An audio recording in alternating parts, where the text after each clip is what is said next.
This may not be Joe Rogan, but this is the experience you've been waiting for.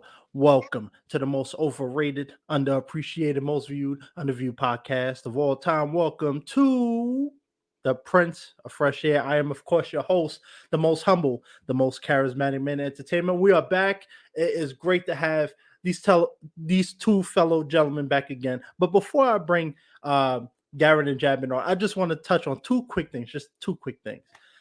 First thing, I get stopped all the time, in the gym, walking down the street, just minding my business. I know I got a scar a little over my eyebrow. A lot of people think I look like Jason Momoa. I'm not Jason Momoa, all right? I'm better looking than the man, all right? So please, people, don't ask me. No, I'm just kidding.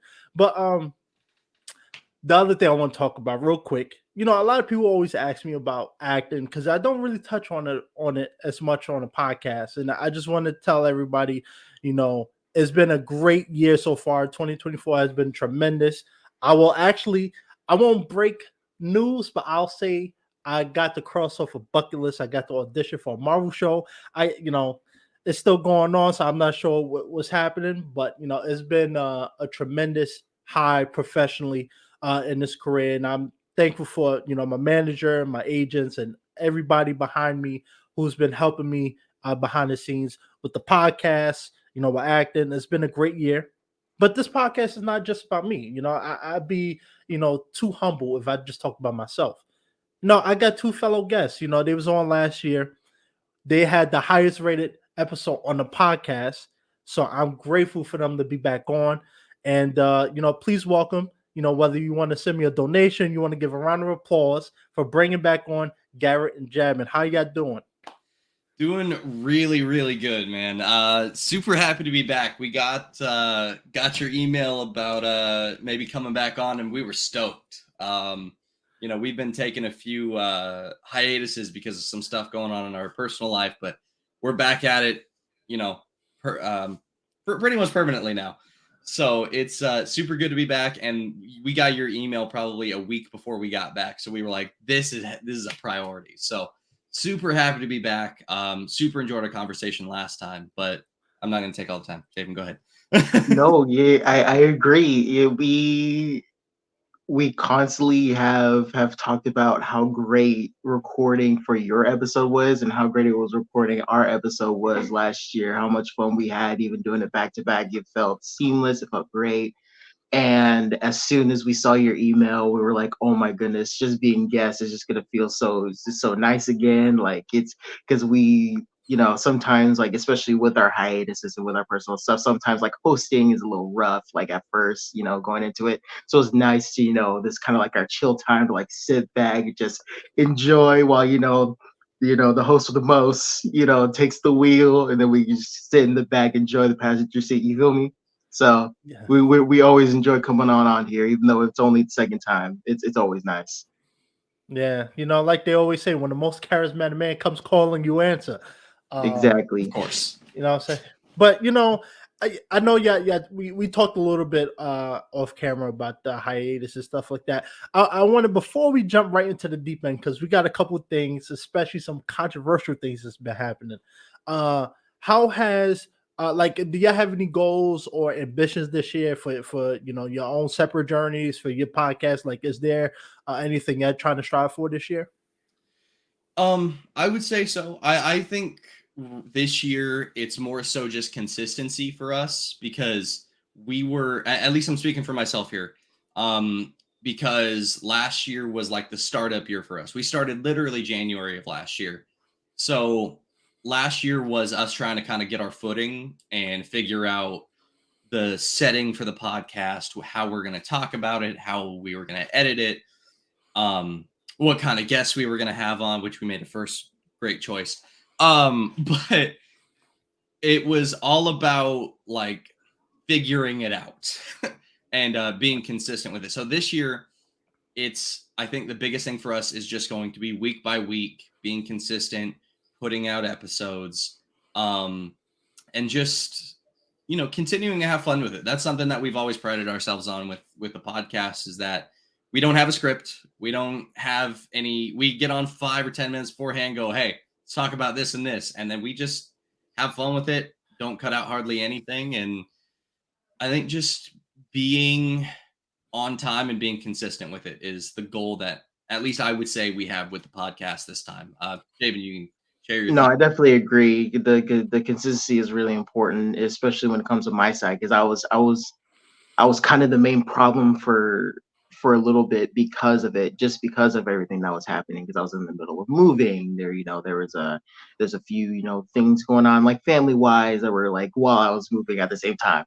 So it's definitely the consistency and trying to really fit where the podcast should be in our lives personally, because we had a deep talk about this too.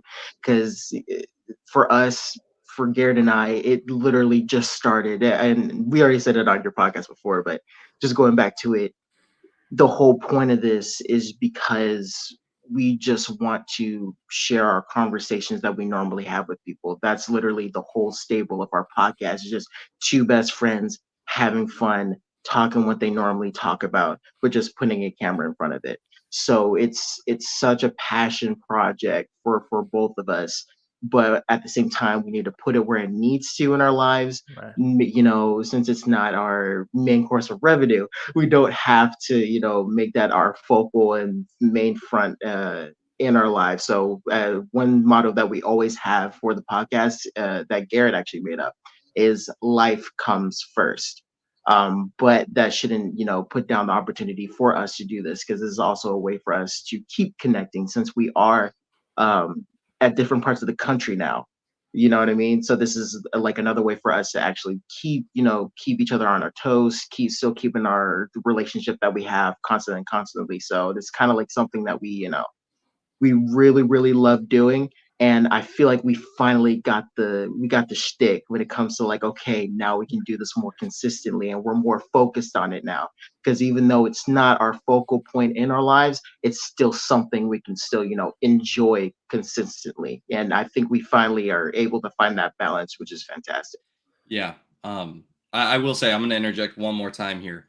You're talking about like goals and stuff we're doing this year. There is something that we actually just announced on our last episode that we put out that I'm just going to say real quick. Jabyn is getting married next month. Ah, And so I thought I spotted the ring on that finger. Okay. Yes, sir. So Yes, sir. I am going to be the best man in his wedding, and I'm heading down to LA next month.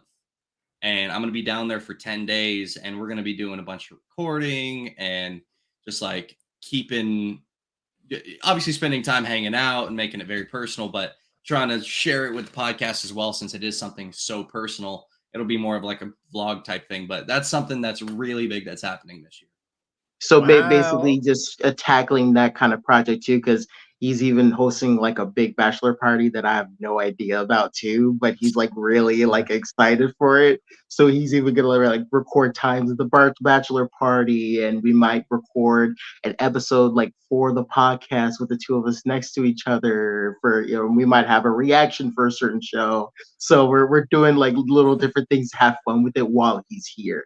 So definitely, finding different opportunities for us to elevate our podcast just for fun while he's here. Oh, okay. So you're recording a bachelorette party, huh? I'm gonna get you in trouble already. Right. Hey. Well, watch our episodes. Watch our episodes in April. Hey, all I'm saying, I lived in LA. I know what goes down there, so I'm watching. You got connections. Yeah, exactly. I know somebody who knows somebody. But you know what? I would say congratulations on the big day. Congratulations on a new chapter in your life. That's pretty significant, to get married and all that. So that's gonna be fun, Yes, sir. Um, Thanks so much. you like Thanos over there collecting rings. I gotta get like you.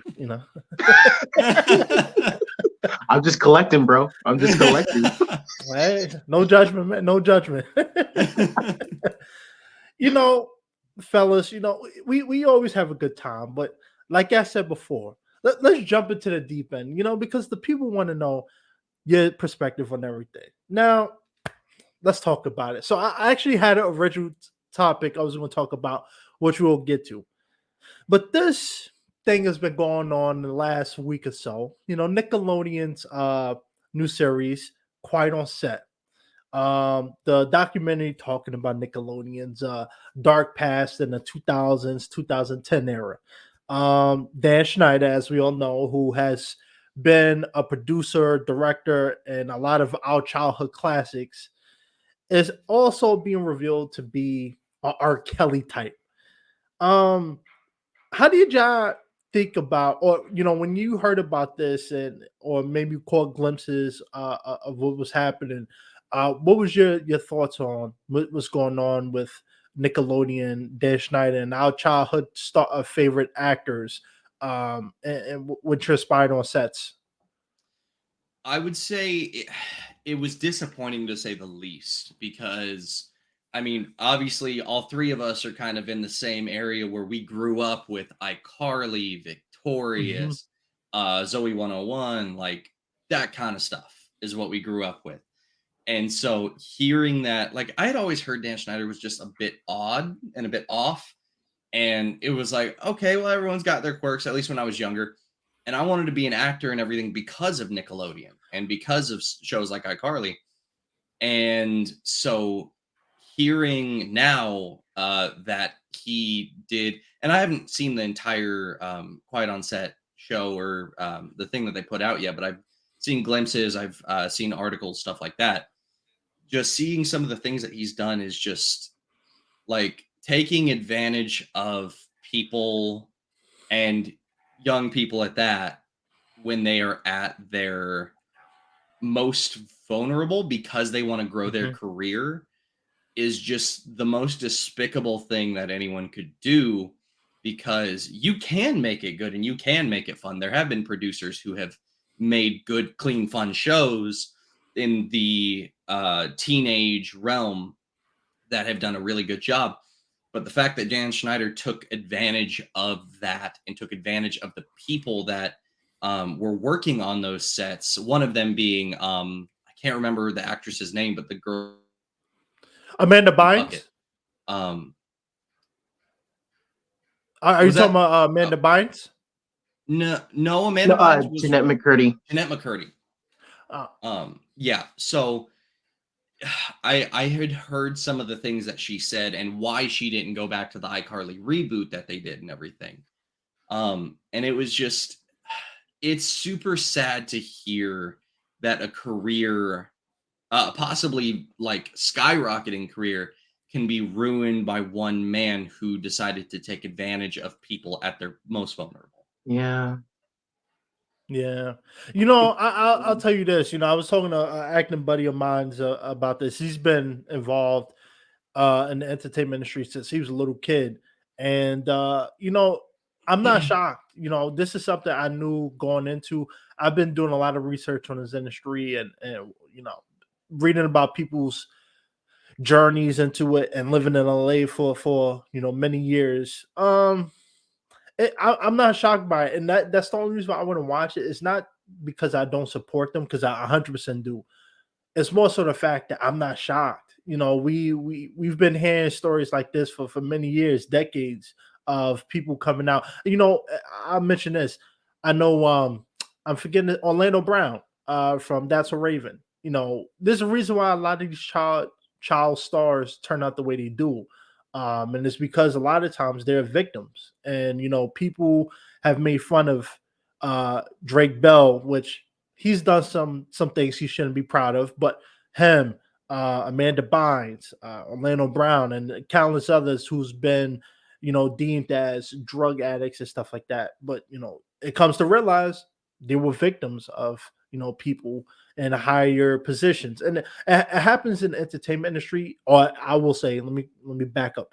As it was happening in the 1990s, the 2000s, and now we're in a position now where we're getting new people in the entertainment industry. It's not the same old guards guarding the gates anymore. We have fresher blood, newer blood, and people who want to see a change. And this is a big sign of things to change. For child stars, for young men, for young women, because this doesn't stop with the kids. This goes on for young teenagers, young adults, and even grown men.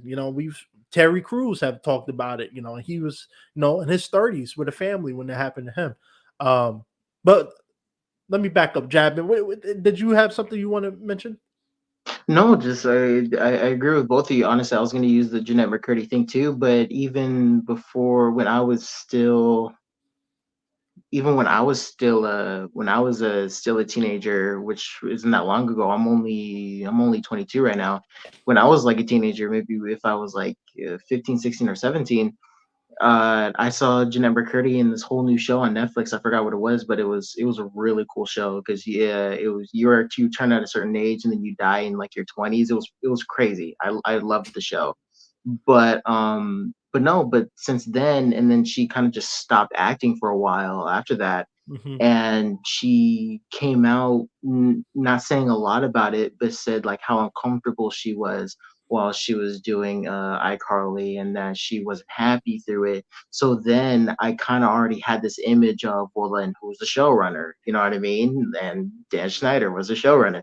So you kind of already have that in your mind, like just going like, oh man, well, she didn't really have fun. She was uncomfortable. So that kind of like already tarnished that, the show for me because I loved that show. I was one of the kids that would go to the actual like artcarly.com website when it was still a thing and go to Yeah, the slab, and like they made their thing with Victorious. Like that was me like, oh my god, that's so cool. So classic.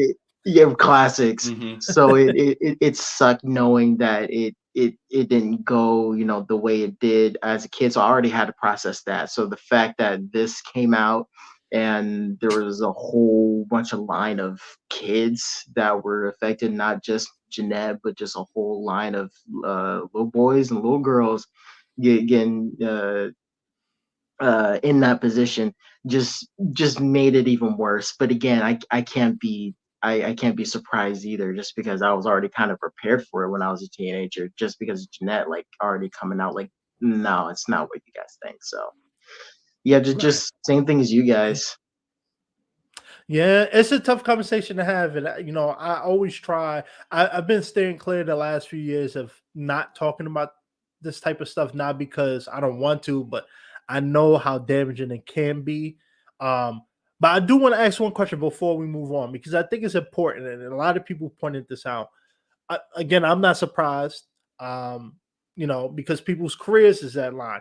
But what do you think about, people's called down Ariana Grande, Josh Peck, and some of the other OG legends from back then who haven't raised their concerns or their public opinions about, the documentary and supporting their fellow actors and actresses who went through this. What do you think about that? Like, do you feel like people who even weren't direct victims do have some sort of, I would say obligation, but some sort of, um, you know, morality to speak out and show their support, show their support publicly for all of these people who came out and talked about this abuse? I feel like it is especially if you're close to your co-stars at that point. It's the right thing to do to show support for standing up for stuff like that, even if you weren't a direct victim.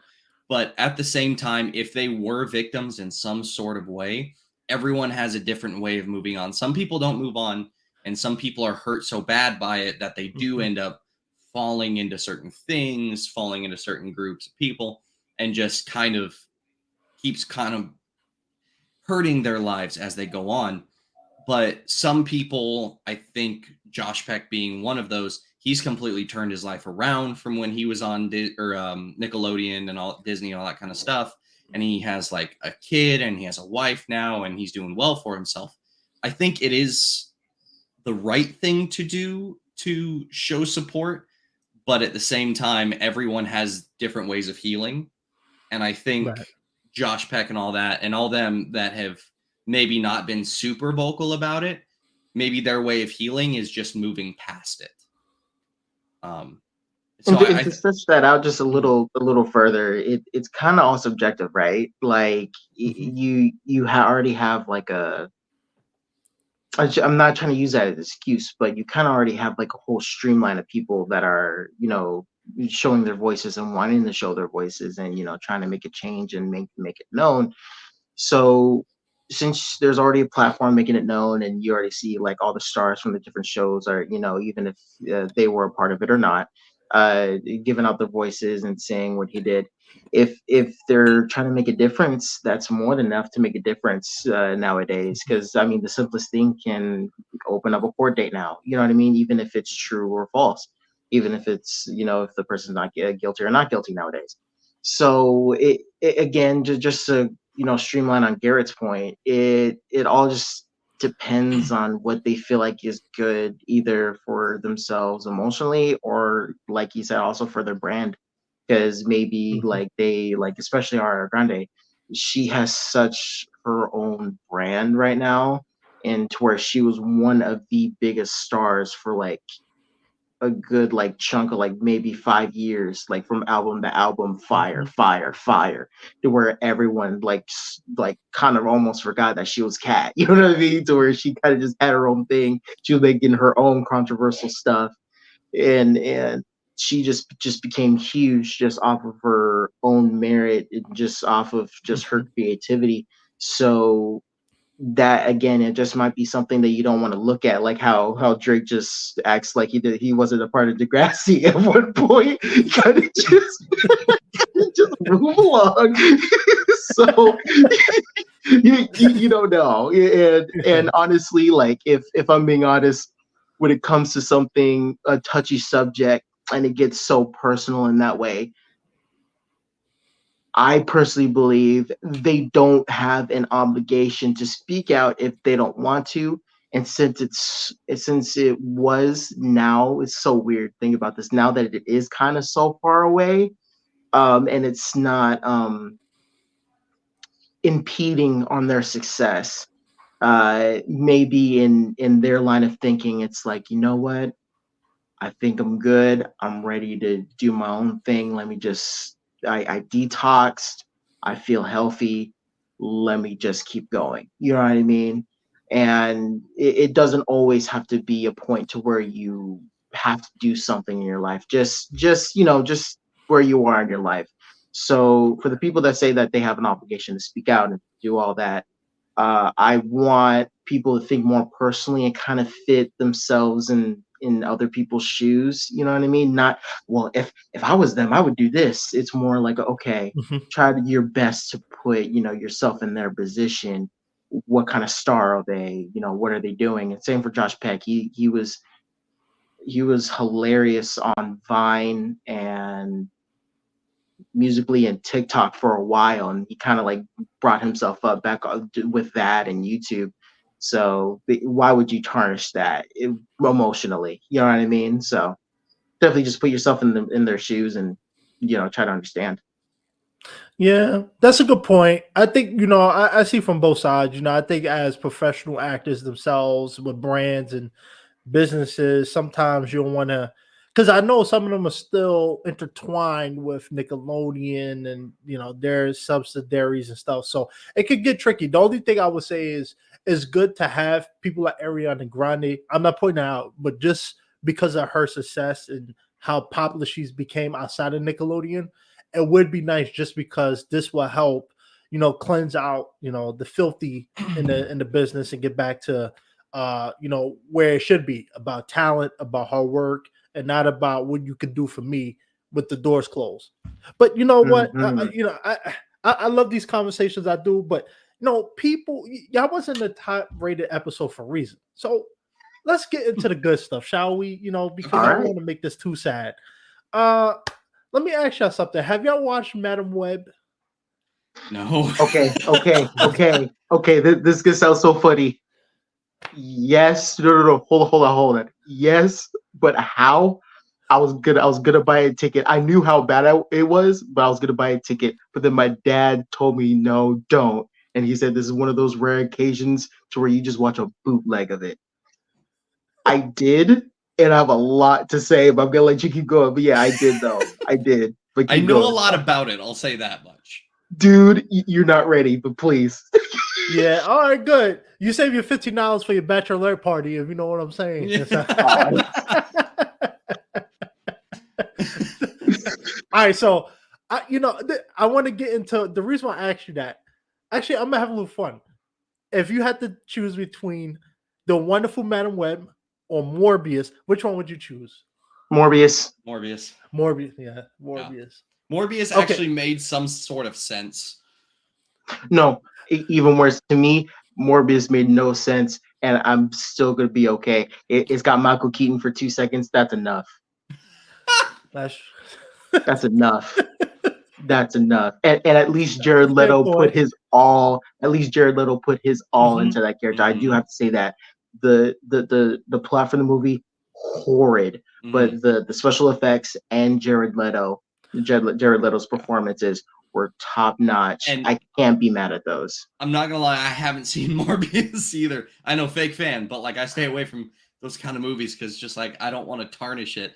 But I appreciate Matt Smith as an actor because he was in Doctor Who. I appreciate him, so I'll put it ahead just because of that too. So. All right, I got one. All right, Captain Marvel or the Eternals? Eternals. Oh, Eternals. Eternals all day.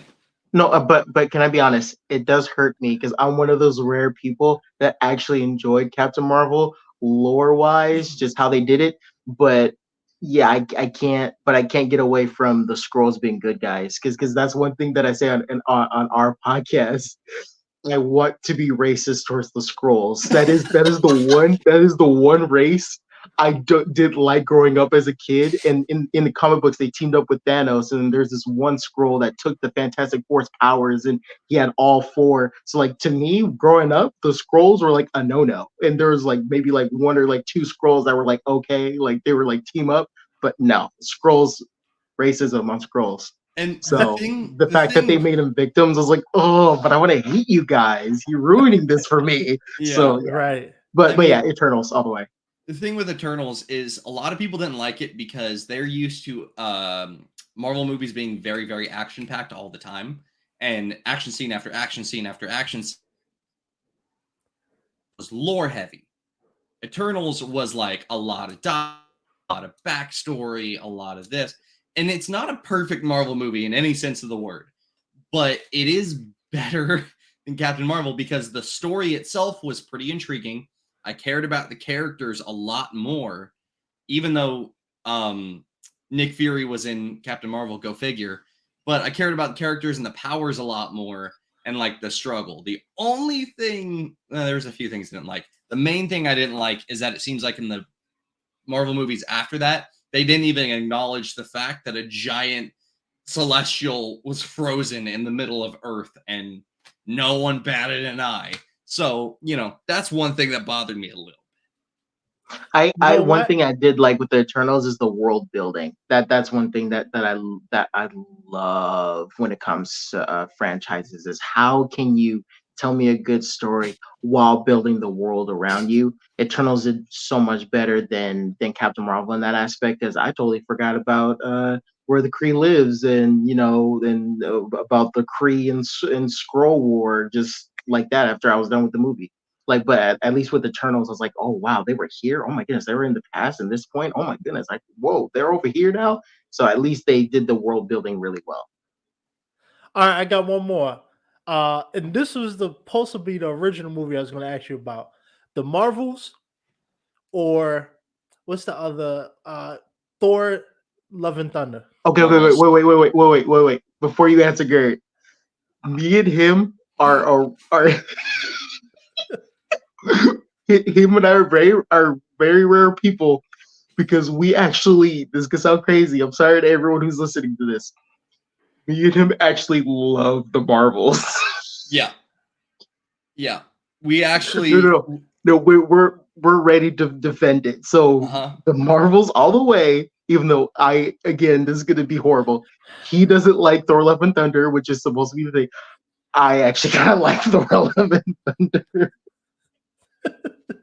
Thing about it is that the Marvels, we can defend it a little bit because thing with it is, yes, the acting was a little bit on some points. and so was the CGI at some points. But the plot of the movie actually made significant sense. And I mean, me and Jabyn talked about it with them, like having to use their powers at the same time and they would switch spots. Like it was a very unique concept for that kind of thing. And all their powers came from generally the same space, the same time. The villain was we talked about this. Villain was not memorable at all. That's something we will fully acknowledge is not a good villain whatsoever. And I mean, the fact that it was like, oh, we're coming after you because the good thing you did actually destroyed society was like, okay, like you're going to basically discredit all of the Captain Marvel movie because it was received badly to create a plot for this movie. That I didn't like, but the general concept of how they use their powers, a lot of the acting was good. Like I said, there were some iffy moments, but a lot of the acting was good. There was good comedy moments in it. Some very good CGI moments. So overall, it was a good movie, in my opinion. It did not nearly deserve the hate that it got. People were comparing it to Morbius, Captain Marvel, Eternals, like how those did. And I was like, this movie is significantly better than most, if not all of those. So I don't get it. I don't get the hate. Wait, and let me say this. Hold on, and let me say this though. One thing that because after I watched this, I watched it with my mother. My mother is very critical. She actually only likes half of Spider-Man No Way Home, and we know that was a golden movie. Okay, not perfect, but man, it was great. My mom liked half of that movie. I owed my mother another Marvel movie because I didn't take her to Thor: Love and Thunder like I promised. So then I took her to the Marvels. I was scared because I already knew the reviews were horrible. So I was like, okay, mom, prepare. I'm sorry I didn't take you to a good Marvel movie. Let's just try to have as much fun as we can. She was like, okay. We were watching that movie, and I've never seen my mom talk so much through the movie, asking me questions, making sure she knew what the plot was, and saying, "Oh my goodness, I want that scarf. Why does she have another scarf that she whipped? Like she was going crazy, saying, "Oh, I want that outfit because she sews." So she was just going crazy. But then she was like, "Oh no, I got the story now. It was all good." And we came out walking out of that theater having fun.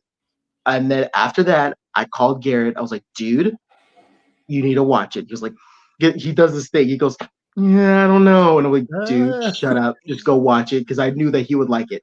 And the reason why we like it as well is because one thing that a lot of Marvel movies, and I would just say, I'm sorry, Disney as a whole, is it seems like they're pushing like a certain agenda, trying to, throw it in people's faces but which is okay, but a lot of stuff are sacrificing a good plot and a good story in sake of that agenda.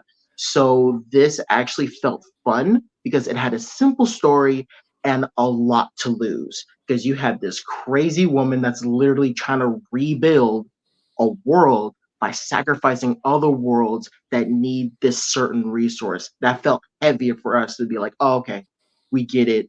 How are they going to get it done? And they didn't downplay any kind of character throughout the movie. Every single character that you saw on screen had a purpose, and that's why him and I were like, okay, we were feeling it. But literally, who stole the movie was Miss Marvel's family, and we were all in. We loved that aspect. We loved the Flurkins eating the people to save them, because this is the type of stuff that we would like read if we were kids and stuff like that. So it kind of made us have fun. Again, movie's not perfect, villain forgetful, but Don't forget about the the end credits stakes scene. felt high, and the way they needed to get comfortable around each other and force themselves together was, this is going to sound ironic, but organic. The way they had to force themselves were organic. So I wasn't mad at it. The only thing that I probably would have had a problem with, because I actually liked Captain Marvel being the bad guy, like them downplaying the before movie. I like stuff like that.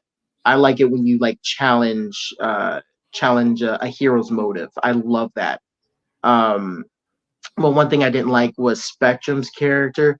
That she didn't want to be Spectrum when we already had her going crazy in WandaVision, you know what I mean? But her like downplaying her own powers, which she like excited about other people's powers except for hers. I don't like it when characters do that. It's ridiculous. But other than that, I was feeling it, and it made sense. And it had the first in credit. This is the last thing I'll say. It had the first in credit scene that I was excited to see in probably about 8 Marvel movies, if not more. Yeah. It had the in credit scene that me and Jabyn called each other and were like, "Oh my god!" Yeah. Oh my god! With the It X-Men was and good. Ed Beast coming in and everything. That was So. good. I'll give him credit. That end scene it stole the movie. The reason why I asked you this, and the reason why I brought up Madam Web is not because I'm making fun of the actresses in the show, but a lot of them have came out. I forget her name right. Sydney Sweeney and a lot of the cast said they did it for the money because the project itself wasn't that great for them, right? And so Marvel head of TV streaming and animation, Brad Winderbaum, came out and he talked about the stigma that's going on with Marvel, and he acknowledged it and said, "Hey, at this point, one of the problems we've been facing was quantity over quality. I think since Phase 4 was after Endgame, the movies has been outside of Spider-Man. I would even throw Doctor Strange 2 in there. A lot of the movies been very not so great received, and people has felt like they just trying to pump out movies and get a cash grab. So before I get into some more specifics, how do you feel about that? Do you think Marvel has went from its original recipe, during the 2010 era, and now they just care about the money? And what do you think? Do you think they need to go back to that recipe, or do you think this is another avenue they can go down to correct the ship? I I I'm 100% with that they need to go back to basics essentially, because I talked to one of my other buddies recently. He's not as into Marvel as we are, but I talked to him. He's a movie buff. And so I talked to him and I said Disney in general has been screwing up their entire media department because like the last 3 or 4 animated movies they put out tanked hard. You got Wish, you got Strange World, stuff like that just were awful. Lightyear, awful. Oh yeah. You have all these movies that Disney put out animated that are awful. You have the last number of Marvel movies, excluding a few that were just terribly made. Even Pixar movies, to a certain extent, have just been cash grabs.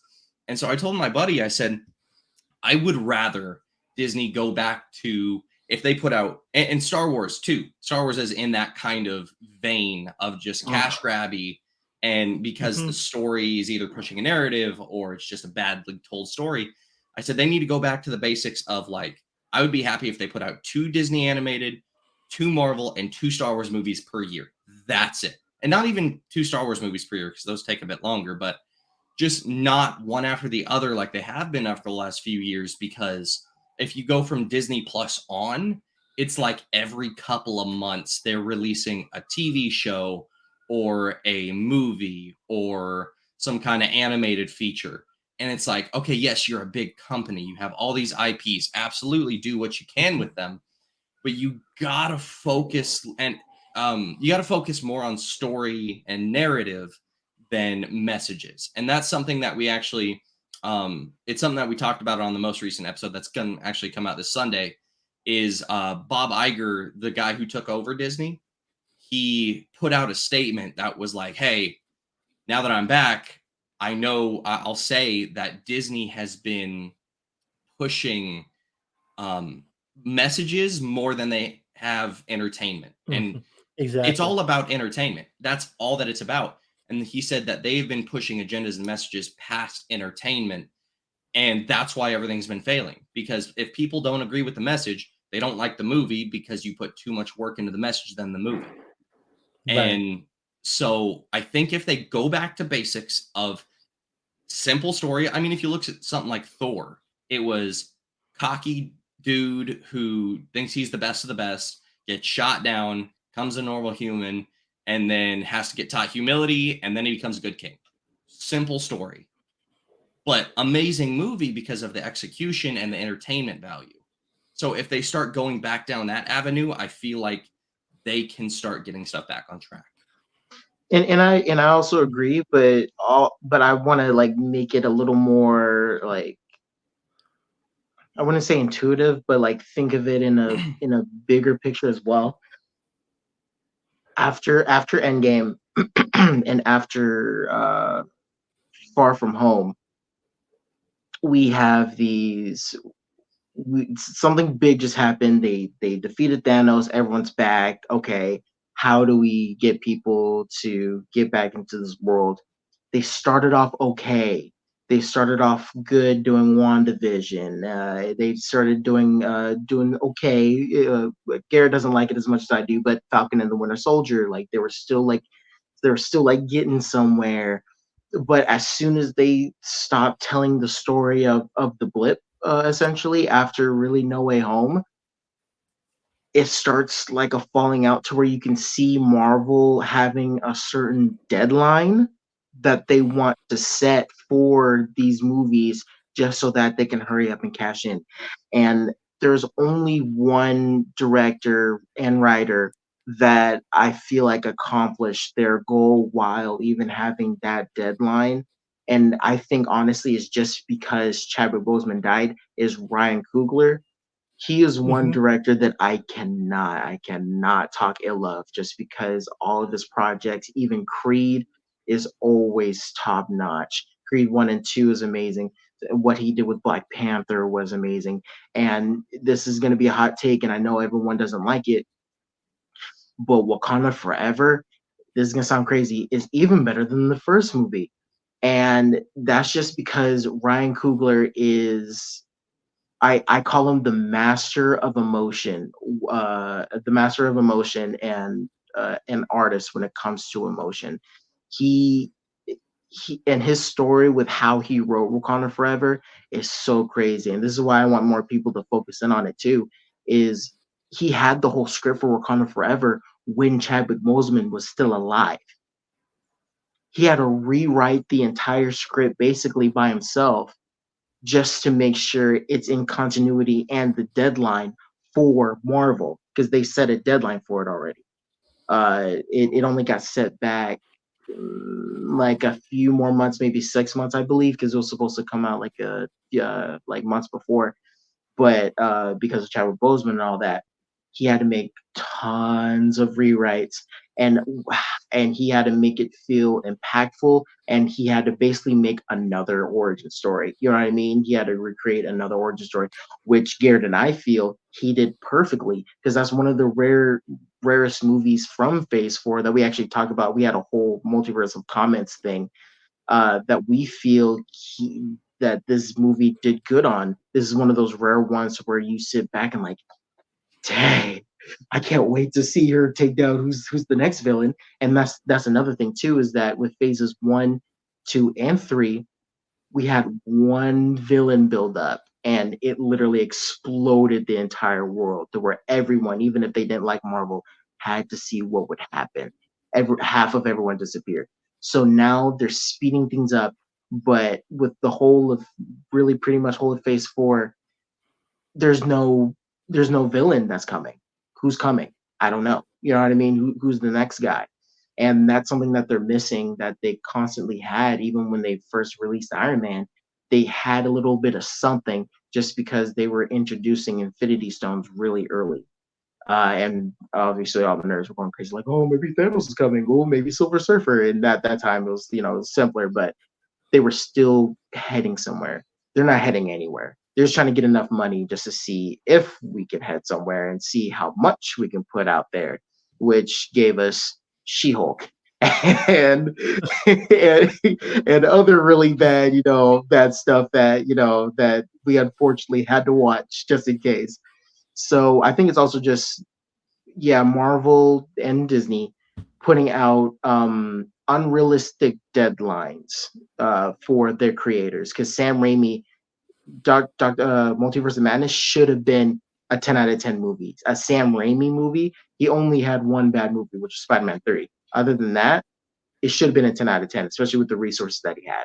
But you can see the deadline just to keep people, like, try to keep people captivated. And it wasn't enough for a lot of people. It didn't do good in the box office. So just unrealistic deadlines is killing them. Like it's really really bad, and a lot of people like aren't watching Disney stuff because of that. Yeah, that Disney has been pumping out content faster than Jonathan Majors with his fish. No, I'm just kidding. I'm just, I'm just kidding. I'm just kidding. Yikes! I wasn't ready for that one. You could tell he was sitting on that joke like, Oh yeah, he was. this I'm is waiting. bad. I'm waiting. I'm not gonna lie. I was thinking about how I could say that joke, but I'm just kidding. I'm just kidding. Good execution. Right. Thank you. Jonathan Majors would well, I hope you will approve. Anyway, the reason why I wanted to bring this up, and I've talked about this a couple times, and I mentioned that recently I had the audition for that Marvel. I can say it's a TV show. I can't go too further in detail. I don't want to get my lips cut off. But I will say I think superhero fatigue has been a big talking point, right? And I think one of the problems with Disney, Marvel, even DC especially, is I think when the pandemic happened, the audience changed. It shifted from everybody going to the theaters for Endgame and every Captain America, Iron Man movie to now more people sitting at home, for streaming. And I think that for them, they was looking at it like, okay, um, people still go to the movies, but our target audience are going to be on the streamer platforms. And how do we get more customers on those streaming platforms? We have to continue pumping out content. And I do think Marvel got a little lazy. I think they got used to, breaking the $1 billion box office numbers. So they probably got a little too comfortable with that. And so they felt like I built this empire.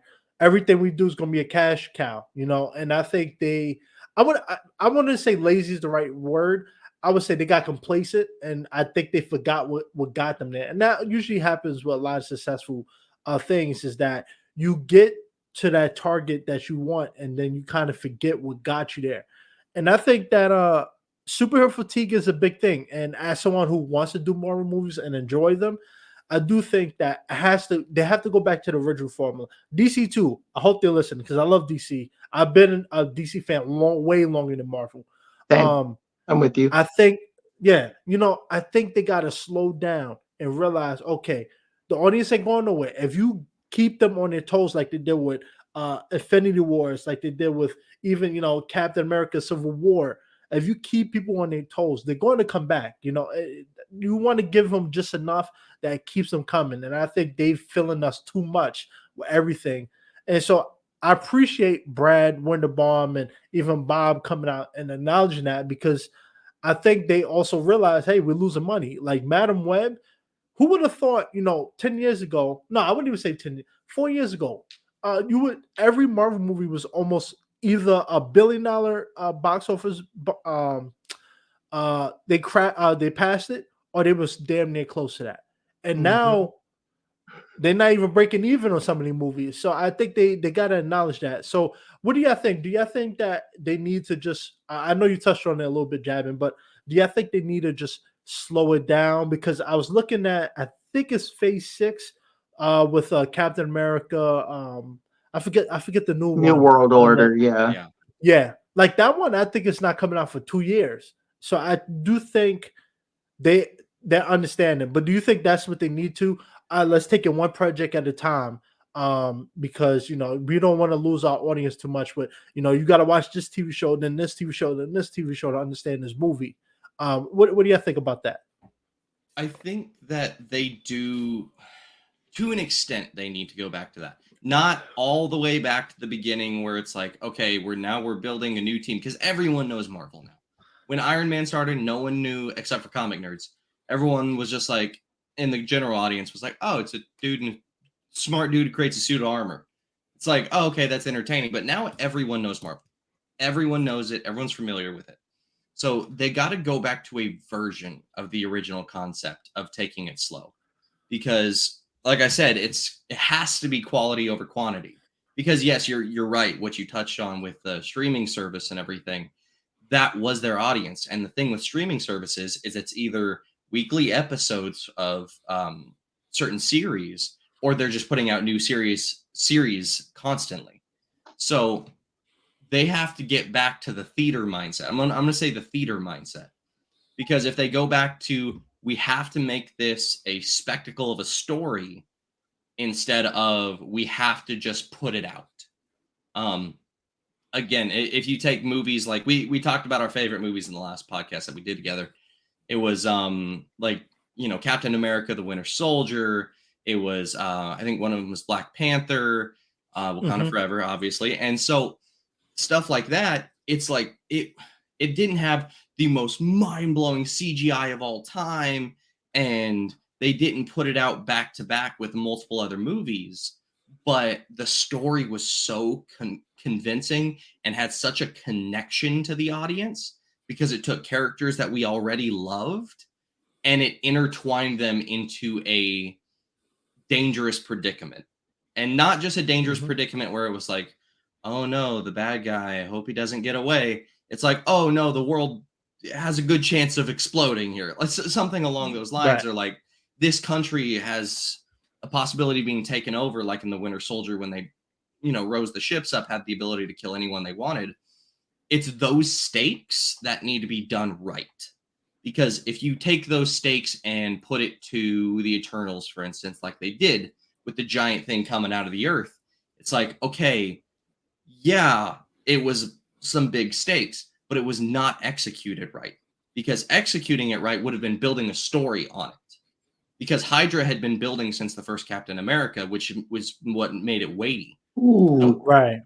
If they can take something like that and build on it again, either whether it's people from the Quantum Verse, from Ant-Man, if they grab a villain from there, I am not talking about Kang Conqueror because we already tried that.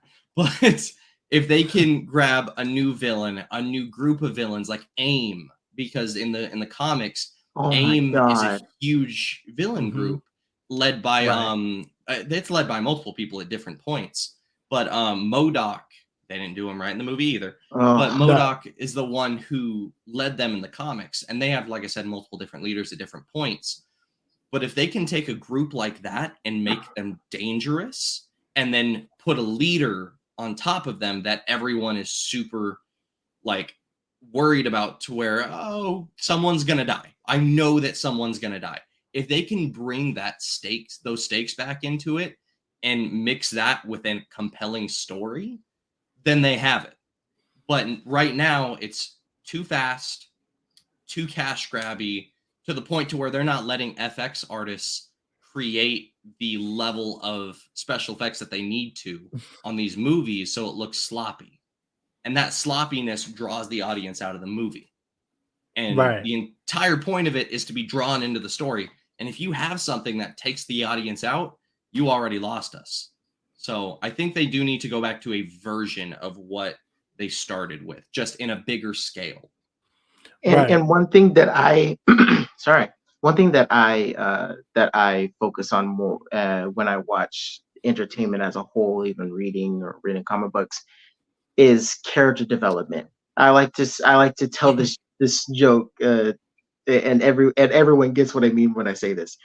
Captain America, in my opinion, is one of the greatest examples, because what I say is, first you can see him as a hardcore Republican at first in his first movie, but all of a sudden you see him kind of like form himself into a Democrat, like closer, like Avengers. But then once Winter Soldier comes, he's like, oh crap, I probably need to be independent.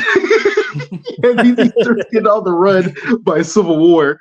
So like it's stuff like that, to where Captain America is probably one of the best people to throw in an example for, because he was in a certain world, he was used to a certain world, and it's completely flipped upside down.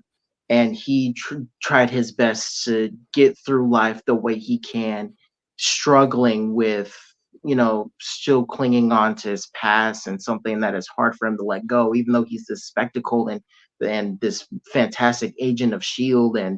and just a badass superhero.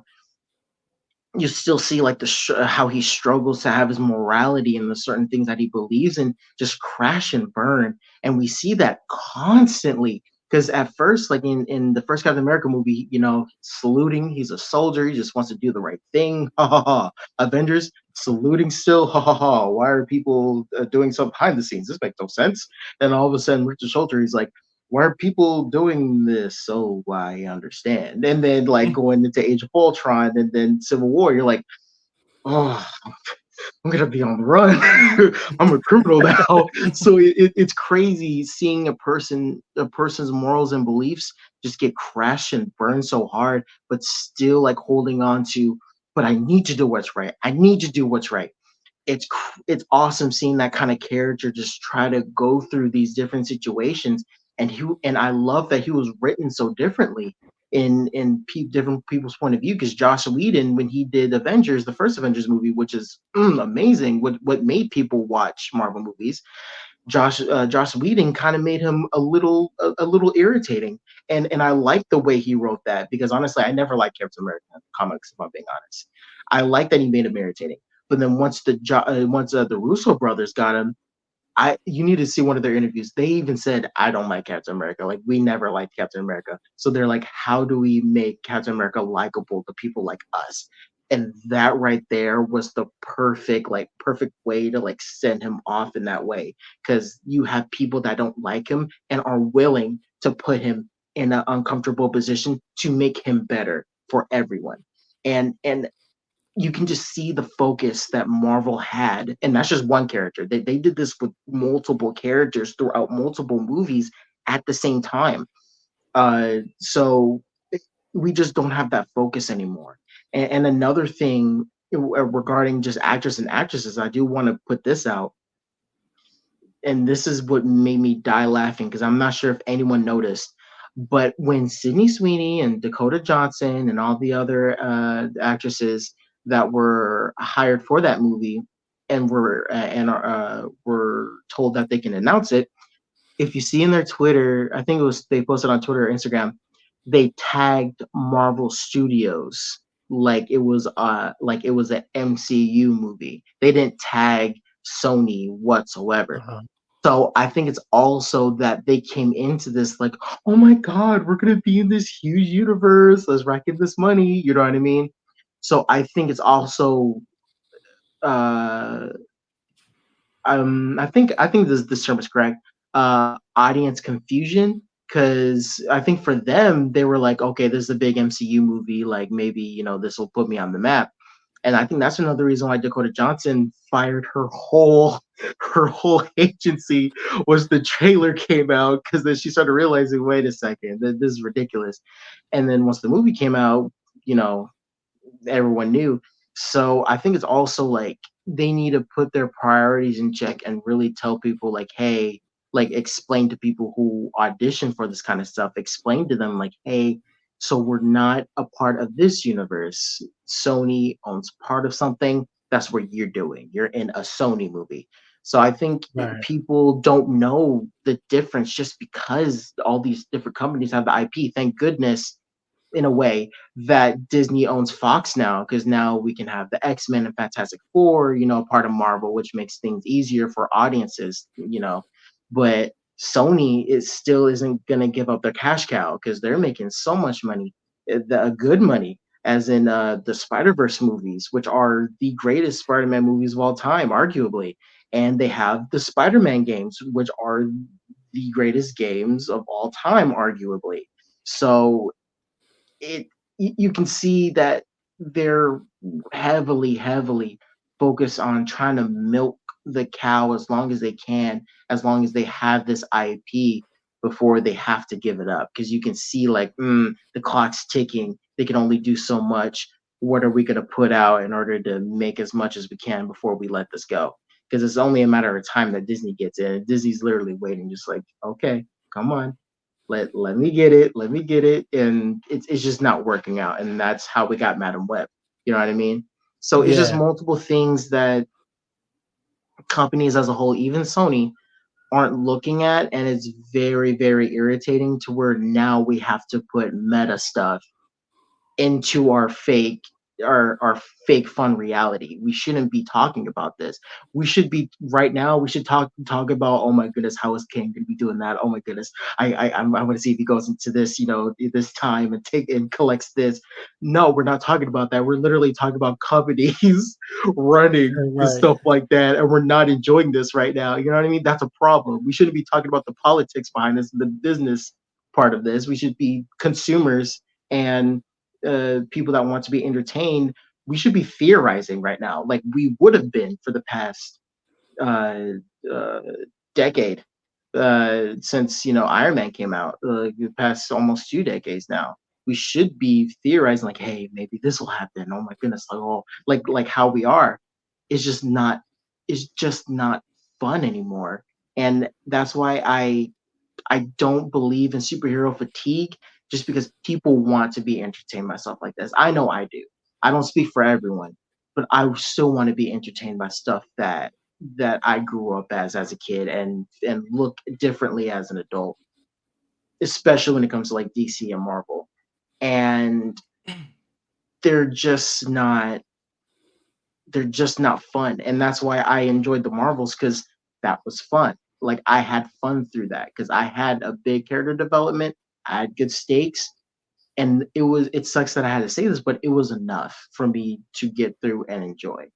I just want to go to the movie theater, have fun, talk to Garrett, enjoy each other's, things that we say like we used to. Is just not fun anymore, and that's what people are realizing, is that it's just not fun and it's not worth their time. Right.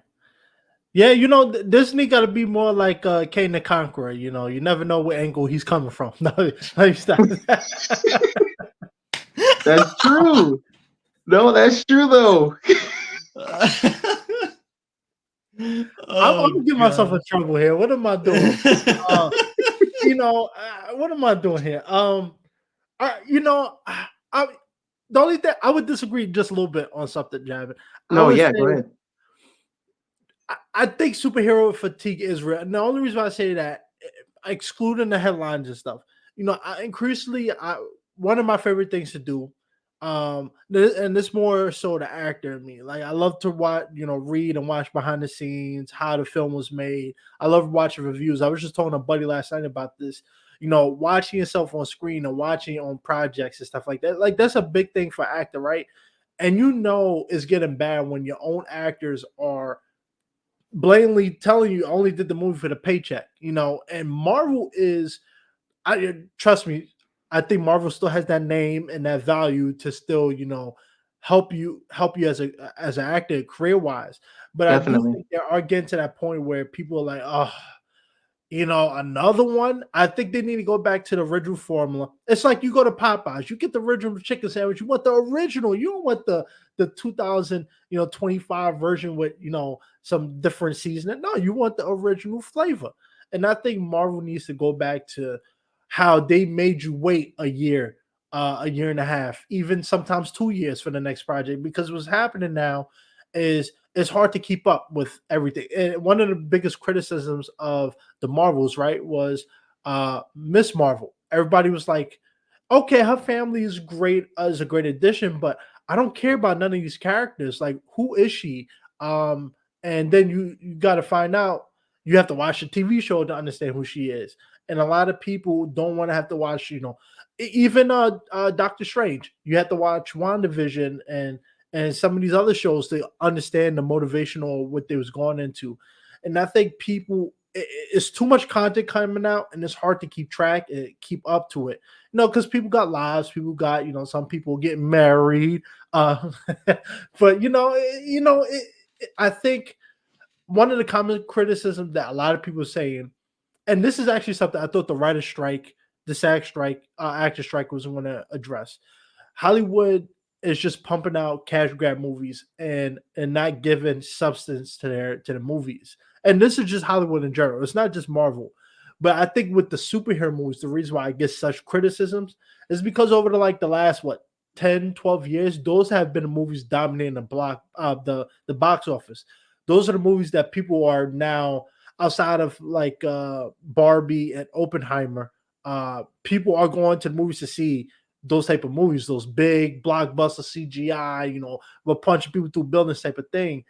And now it's just like, oh, another one. Let me get a little space. And I think too, the movie theater experience is not cheap anymore. How much is a bucket of popcorn now? And if doing that, multiple times for a lot of people, it's not, financially reasonable. So I think it gives people a break, with the wallet. It gives them a break, from having to keep up with the pace that they're putting out content, because it's hard. And I think one of the questions I would ask too is, do you think the movie theater experience is I want to say it's over. It's never going to be over. But do you think it's starting to get to that point where movie theaters is not the main focus for a lot of movies now? Because we're seeing an increased amount of big blockbuster movies that would be, 5-7 years ago would be strictly theatrical releases are going on to HBO Max and some of the bigger streaming platforms within a month or two, even 5 months after. The fact that HBO Max have Black Adam, Birds of Prey, all of these, Aquaman 2, they have all of these big blockbuster movies that wouldn't be on streaming, for years back, a couple years ago. Do you think that streaming is like the new norm, or do you think that once they get the act together, people will go back to the movie theater experience? I feel like both of what you said is true, because I feel like once the pandemic hit and everything in 2020, every theater shut down. So everyone that used to go to the theaters and watch all the movies and watch, just about everything that came out, there was those certain people who would go all the time, or even those people that would go occasionally just couldn't go anymore. And so they did have to rely on streaming for a long while. That's how we all got through the last 2 or 3 years, from 2020 up to like 2022, 2023. Since everything is reopened and the movie theaters are back to normal pace and everything, I think you still have I wouldn't say a majority, I would say a good chunk of the audience that is still in that mindset of, well, I can just watch it on streaming. So why would I spend my money to go watch it in the theater? I pay for all these streaming services. I may as well just wait a month for it to go back to streaming to watch it. So there's that mindset of, I'm just going to wait for it. And then there's the mindset of, we've been burned too many times with these certain movies that we used to love. So again, I'm not going to spend my money to go see something that it might be good. I'll have to look at it from the studio's point of view. Like, that was never in our mindset pre-2020. We never looked at a movie and went, well, this studio is heading it up and this showrunner is heading it up. So it was just, oh, I'm so excited for this movie. But nowadays, it's like, okay, now I have to look at who's making it. I have to look at the showrunner. I have to look at all these things. I have to look at the reviews in order to convince me to go watch it. Yeah. So I think that streaming has become kind of a crutch for a lot of people to not go to the movies, which is why a lot of movies have been doing worse these days. So it's kind of become a crutch, but it's also lost the trust of the people going to the movies. Because number one, like you said, a bucket of popcorn is like $13, $14, which is ridiculous. Depending on where you live. Depending on where you live. Out in Georgia, it's a little cheaper. But anyway,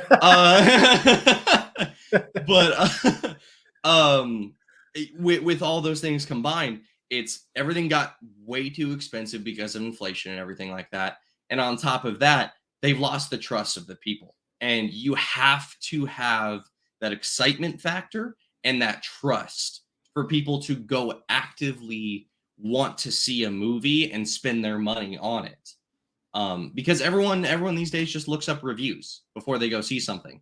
Back when we were in high school, it was, we saw the title of the movie, we saw a trailer, and we said, yes, we are going to go see that. Mm-hmm. So stuff has changed to where now you need audience agreement that it's a good movie before you get multiple people to go see it. And I think that can be very harmful because you miss good movies. Because in my opinion, I'm going to say an example here. Blue Beetle was an amazing movie in my personal opinion. God, it was amazing. Blue Beetle's incredible movie. And especially compared to a lot of the other DC like counterparts that we've gotten.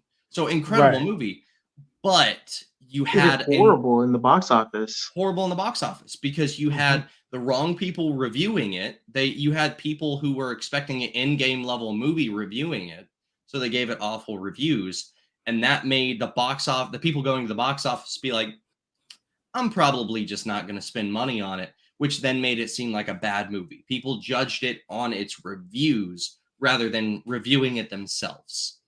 And so I think, like you said, both of what you said is true. Streaming has kind of killed it just a little bit for a good chunk of people, but then they also need to, number one, get the trust of the people back. And then people just need Mhm. to think for themselves, honestly. If a movie looks interesting in the slightest, go watch it. I get it. It's a little bit expensive, but I mean, every once in a while, if you see a movie you like, go watch it. If it's not good, whoop-de-doo. You don't have to watch it again. If it is good and it's a hidden gem, you now know, okay, when this comes out on streaming, I'm probably going to watch it multiple times. So I think it's just, like I said, it's a combination of a bunch of different things why everyone has stopped going to the box office. Right. Yeah, and that's a really good point. I was just about to say, yes, streaming definitely hurt the industry, but there are still people craving that movie experience again. And I hate using I'm not hating on anyone when I say this, but I hate we went through the pandemic, it's a different time, because when did Spider-Man No Way Home come out? And they went over a billion with that movie. Every movie theater was sold out in weeks, to where they re-released it with I think The extended scenes. like 20 extra minutes. The version that I bought, the extended version, they re-released it and it sold out again, and they made half of what they made when they first released it. You know what I Right. mean?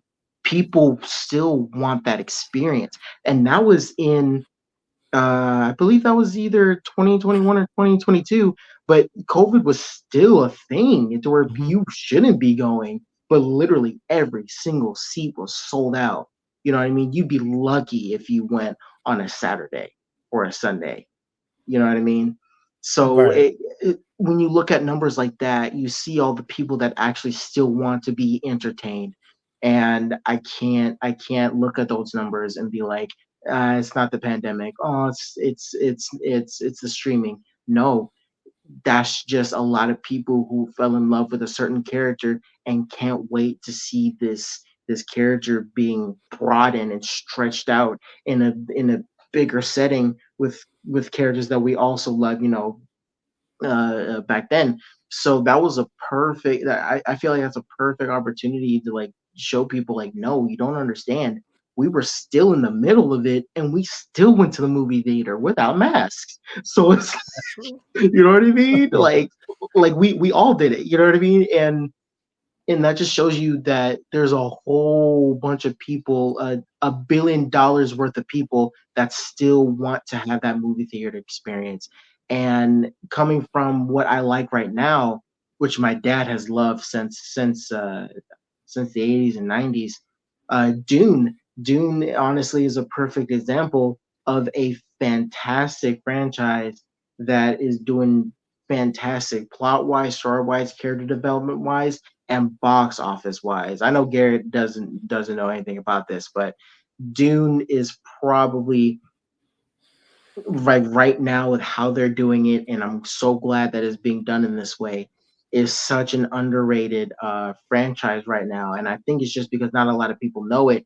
And I think for Warner Brothers, Mhm. like this is gonna be like a we're gonna be in a Warner Brothers era for a while, because they released Wonka, which I thought was amazing, and they own the Dune franchise, and they already came out with one and two, which has done fantastic, especially with them collaborating with with the people that have been with the books and the old TV shows and the movies and stuff like that, and actually making this like it uh, like having a passion for it, and you can tell the director and the writers have a passion for these movies, and it's so refreshing because it was at a point where I was giving up on Hollywood altogether. Like, at this point, I'll just kind of like chill and just watch these just so that I can go on the podcast. I want everybody to watch Dune and Dune Part Two, because that really shows how you actually make a great Hollywood blockbuster and be entertained and world building and actually put yourself in that world in such a comfortable fashion and in a natural fashion as well, to where nothing takes you out of the story and you wanting to be in that world. So I personally feel like, you know it can be done just because of all these stuff. Because even Dune Part Two, that that box office was not to a billion yet, but man, that for right now, that went. So you still have people, and no one knows about Dune. You know what I mean? Like, who knows about Dune? But No. that even got a whole bunch of money. You know what I mean? So you still have a lot of people that are craving just sitting in the theater, relaxing back, watching that IMAX screen. Another example, Across the Spider Verse, that came out just last year, and oh my god, that not just the movie was amazing, their box office numbers were insanity, because everyone, and I mean everyone, wanted to watch this in IMAX or better. You know what I mean? Yeah, I did. Like, I watched it twice, maybe I think no, three times in IMAX. You know what I mean? Unbelievable. It's Money bags over here, huh? not for real. And I pre-ordered the movie. like, but that's what I'm saying. If it's good, you have people dedicated into wanting to see more and wanting to own it the way you want, like money wise. You know what I mean? If people love it, you're definitely going to get some hardcore fans that are going to want to invest in it, and that's what they're missing out on. Is if you do something that's entertaining, you have people that want to fund it. It's easy as that. Hey, wait. Let me ask you, is your name Jabyn or is it Bill Gates? Because how do you afford all this, man? The people want to know. Man. The people want to know. Okay. And you live in LA too? Come on, man. Oh my goodness. I live there. I know how much those ticket prices cost. You got No. I promise you, that was a one-time thing. No. That's and plus I work at Universal, so I got my tickets, discounted. You know what I'm saying? Oh, you work at Universal. Wait, the Yeah, one in yeah. Burbank? Huh? You Yeah, work in at North the one in Hollywood. Burbank? Yeah, next to Burbank. Yeah. Wait, what do you do there? I just started last year for Halloween, and then after that, just kept going. Wow. I've been there once. I did the studio tour. Amazing facility. When you go, Garrett, maybe you should check that out. Maybe, especially since he worked there, you get free tickets. No, he's coming over and he's going. No, he's we getting already going. have a plan. Okay. I got his whole itinerary, bro. I'm about to say, Hey, want a good bachelorette party? Better hook him up. But I can hook you up too, bro. I can hook you up when you come. I can make those tickets discounted for you. I'm gonna have to show up, man. Yeah. Yo, they're gonna roast him like, yo, you an actor, you looking for discounted tickets to support your other actors? Hey, money. Listen, with the economy like it is, man, you can't complain. You got to get every discount you can. Bro, it's about the connections. Wait, y'all take food stamps or? Man at Red Lobster, like, hey, you take this. Brother got to eat, you know what I'm saying? Nah, for real. I will say though, just to piggyback just a little bit, I think I agree with both what you both said, and I think it comes down to this. I think financially, and someone made a good point about this. I think it was on Reddit or X, formerly Twitter. I think it was someone mentioned that the movie theater experience has gotten to the point, because I, living in New York City, I can guarantee you, unless you live in, some of the more unpopular neighborhoods outside of Manhattan, tickets going to cost you $20, $30, depending on, if you're going to IMAX or whatever. And then if you have a family, 3, 4 tickets, popcorn for the children, soda, You're looking at candy. $200. You know, and who wants to do that for a movie that might flop? And I think honestly, I know people gonna be disappointed. My manager might roll her eyes, but I haven't been to a movie theater in almost 2 years, and I do want to go back, but I feel like for the amount of money I'm going to pay and the credit card debt I'm about to, assume, I think it comes down to actually, I don't even think it's financial. I think part of it is I think it's anticipation because the Yeah. last movie outside of Marvel, the last anticipated movie I wanted to watch was Top Gun Maverick. Oh, it's Oppenheimer and great. Barbie, I didn't watch those.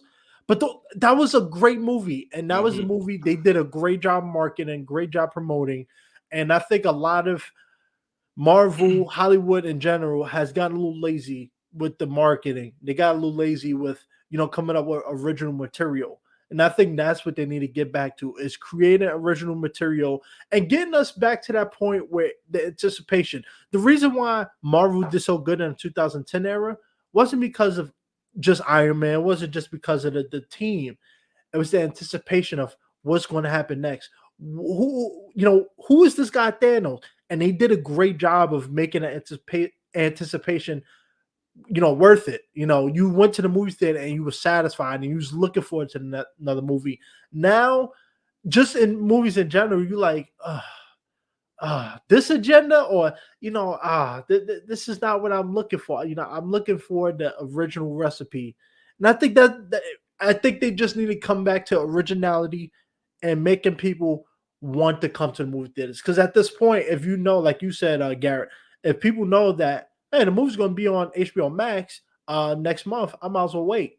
Black Adam, and I think one of the issues too, streaming costs a lot of money. If you got HBO Max, Netflix, Disney Plus, that you're looking at $50 to $100 depending on what type of And they plan you keep get. raising the prices, like almost every 3 months now, which is totally ridiculous. And they even had this thing to where you can only have an account in a certain household, so they know the IP address that you're using. So only a certain amount of devices for a specific household, you can only have it in that house and not log in into other places. So now that's less people watching it now because hey, thanks for the Netflix password. Oh, it doesn't work anymore.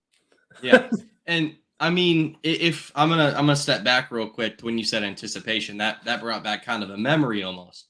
I knew you were gonna tell this story. About your dad, like, hey, what is this about? Yeah, I know the story. Well, I'll touch on that, but that wasn't where I was going. But really? Yeah. Well, so I'll touch on both points just really quickly. I'm not going to spend a ton of time on it, but yeah, speed up. I got a date with Scarlett Johansson. Let's go. Hey, another one? Bro, how many dates are you going on, bro? It's Miss Scarlett Johansson. Is this the 10th? Hey, Jabyn, you're not the only one getting married, baby. No. Are you taking her last name, Mr. Johansson? But when Avengers Age of Ultron came out, my dad and my whole family went to watch it. My dad is not a comic book guy at all. But we walked out of that movie theater and he goes, we went to go get pizza afterwards. I was like 16. He goes, okay, I have questions. And like, not a comic guy whatsoever. But we talked for probably a solid hour and he was like, who is that? What do they do? What are they going to do? Who is that going to be? And like, he was interested in it. So that's anticipation. And then another thing that Marvel used to do well was trailers. Like, if you look at the first trailer, I think it was the first or second trailer for Civil War, when they first introduced Spider-Man and Iron Man yells out, Underoos, and he flips over and grabs the shield. I watched reactions to the trailer on YouTube when that came out. Like, I was so psyched about it. I was like, how excited is everyone else? And so I started watching reactions and I started looking up like Reddits about it and what everyone's speculating. I have not done that since Endgame or No Way Home, technically. And it sprung up controversy, but not any political controversy or agenda controversy. It was fun controversy, as in who's Team Captain America, who's Team Iron Man. Mm-hmm. That was fun. Or like, oh, his suit isn't completely comic accurate. Like, what's different about his suit? Stuff like that. So it's turned from fun conversations and fun controversy into, is this movie even worth watching? This company doesn't make good movies anymore. This is a cash grab. The It's like soul-wrenching it controversy. it took Yeah. the soul out of looking forward to movies. So it Yeah, no, you're right. I think it comes down to originality, pushing agendas, which has been a big thing going on, especially with Disney. I love Disney, but I think the cash grab mentality has made a lot of people wary about the movie theater experience because essentially, like, don't get me wrong, I know, is it Wonka, the new Wonka, yeah. I mean, I get it. It's a classic, but Johnny Depp did a great job, and people want to see original content now. They want to see something different. They don't want to see the Little Mermaid remade, Buzz Lightyear remade, Home Alone remade. These are all classics that are hard to top the original. And even then, most of those fans from back then are not 10 years old anymore. They're in their 20s, the 30s, the 40s. So people want original content that makes you like, okay, I haven't seen this concept in a while. I haven't seen this before. You And know, that's why I'm pushing so hard on Dune, because that is the kind of franchise that is. And I really beg you, both of you guys, to watch it. The first one and then the second one, especially the second one in the theater. That is so worth it, just because it's not pushing any kind of agenda. And the original, and this book was made in the 60s, so this is like inspiration that Star Wars took from it, but now we're getting it in a more modern way, of like with our CGI and how it's directed, and an all-star cast as well. But this really tugs on, like, for people who like Star Wars, like how we do, but in a more adult, mature take on what it would be like, like 10,000 years in the future, and how it would be over there in certain, technology and stuff like that, and like political wise. But it entices you to want to be a part of that world and that world building. That's what that is, without pushing an agenda, without sending a message, but the only message being what the original author put in those books, which is a crazy, weird, interesting, fun, thought-provoking message that I'm not going to ruin it for you both if you ever go into it. But that's what Dune is, and that's why Hollywood as a whole needs to look at that. You know what I mean? Look at Top right, Gun Maverick and Dune. Those are the top two that aren't a part of big franchises right now, that I feel like Hollywood should be looking at, is movies like Top Gun Maverick and Dune, and seeing why those are freaking amazing and getting money while being amazing. Because that's one thing that I feel like a lot of studios are afraid of is, hey, we might get this, great movie, but is it gonna make me money? You right, know what I mean? Is it really, at the end of the day, is it good enough to make me money? Are people actually gonna look at this and be like, is it good? And but those are really like two movies that you really have. And what Dune had behind it, it had a big following, but not a like a normal moviegoer following. But what made it enticing to people were the trailers. If you look at the trailers for both movies, oh my goodness, you have no idea what's about, but you want to find out. And you have amazing actors: Josh Brolin, Zendaya, Timothy Chalamet, that is just killing it right now. And you have um, Austin Butler, who did amazing on the second movie, to where you can't even recognize him anymore. Like, you're seeing an all star cast for that have amazing track records, whether they're in bad movies or not. Because for me, I didn't like Elvis, but man, I loved Austin Butler being Elvis. You know what I mean? That was enough for me to be like, oh, you know what, Jim Part Two is gonna be crazy, and it was.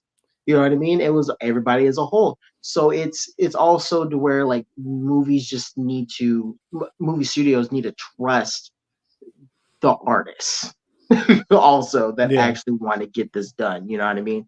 And that's why I feel like Warner Brothers, that we might get into the Warner Brothers area, because of not just Dune and Wonka, but also because of James Gunn getting in there and realizing what's happening. Maybe, just maybe, he understands to where now Warner Brothers is going to be the new quote unquote Disney Marvel thing. You know what I mean? The new hip thing. Yeah, yeah. It's going to be an interesting next couple years, and just like Jonathan Majors, I'm coming for you. Nah, all right, let me stop. I'm done. I'm done. I'm done. I'm done. I'm done. Every Yeah, this time. podcast is over. Hey, that did age well. That hurt. No pun intended. All right, I'm gonna give myself a trouble here. What am I doing? Oh my goodness. Fellas, we always have a great time, and we always have a great chat. I feel like we need to do a part two. This is, a lot has changed in like the last. It even hasn't been a year since y'all came on, but it felt like a year. James Gunn. A lot of stuff happened in Hollywood and the movie business, and just our lives in general. Things are always changing. As we wrap things up, because we've been going at this for a while, and I just got a call from Scarlett Johansson. So I'm trying to do the right thing here, But what's going on with you guys? As we wrap things up, what can we find? Where can we catch the latest episode? What's going on in the next couple of weeks? Let the people know what's happening. Yeah, for sure. Jabyn, did you want to take this one? Okay, yeah, I'll take it. Now, since we've been posting enough videos, it's finally, because every people that are on YouTube or on Google never let this happen, but finally we have enough videos to where you can just search up either in Google or easier YouTube cross country comments. Cross country as in running, but even though it's not about running, but cross country comments will pop up. It's a corny little photo of us two together. Click on it. If you just go into the more bio, that has all of the streaming platforms that we're on Spotify, Amazon, Apple, even Steezer. We're on everything you can ever think of podcast wise. So there's no reason why not to listen to us. But if you want the easiest way, Spotify, YouTube, we have obviously the video version, and then we have a big following on the Spotify version as well. Just catch us on there. And then we got the Instagram CC comments. That's where you're going to get the latest updates on what's going on with us, and when we're going to be uploading. And yeah, just stay tuned. This is going to be fantastic, and we're hoping to go a little bigger, especially since we got a little competition with the host of the most over here. let's keep this dude on his toes. You know what I mean? Yeah, no, it's super exciting what's coming up, because we're gonna be the video that I'm gonna be recording for the bachelor party and everything. That's specifically gonna be on YouTube, because that can't exactly be a podcast. Yeah. I also am the one who edits the YouTube videos, so I put a lot of work into those. So if you guys want to go watch that on YouTube, awesome. But like he said, we're on just about every streaming platform you can find. And like you said, Instagram is Cross Country Comments. TikTok is CC Comments. We're always happy to talk. If you guys want to ask us about anything, talk about anything, please let us know. But yeah, we can't thank Mr. Fresh Prince over here enough for inviting us back. It's been a pleasure. Yeah, that was beautifully said. Now, before you go, I gotta ask one little quick thing. No, I'm not gonna ask you for money. But we squared that away. Although I could use $5,000 in this economy. So is this bachelorette party? Is it going to be PG, rated R? What are we talking about here? It's going to be PG. I would say some instances of like PG-13, maybe. Nothing bad. I already talked to his fiance. She gave me the ground rules. Boo!